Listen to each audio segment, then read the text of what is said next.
আসসালামু আলাইকুম ওৰহমাতুল্লাহি ওবাৰাকাতুহু। আপোনালোকৰ ওপৰত আল্লাহৰ ৰহমত, বৰকত আৰু শান্তি বৰ্ষিত হওক।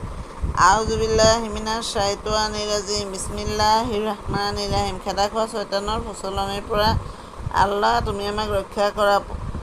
পৰম কৰুণাময় পৰম দয়ালু আল্লাহ তাআলাৰ নামত আৰম্ভ কৰোঁ। আজি সূৰা আল হাদীদৰ অৰ্থ লোহা সূৰাৰ 21 নম্বৰ আয়াতটো পঢ়ি শুনাব খুজিছোঁ। আশা কৰোঁ আপোনালোকে শুনি অশেষ সওৱাব অৰ্জন কৰিব পাৰিব। কুৰাণ তিলাৱত হৈছে সৰ্বোত্তম নফল ইবাদত।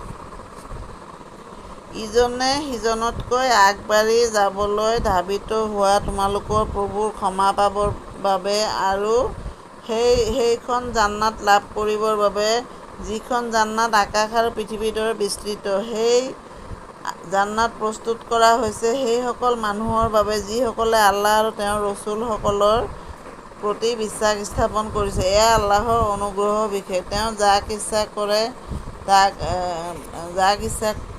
কৰে তাক সেয়া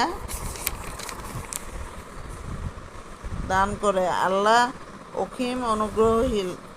সুবহানাল্লাহ। সমাপ্ত।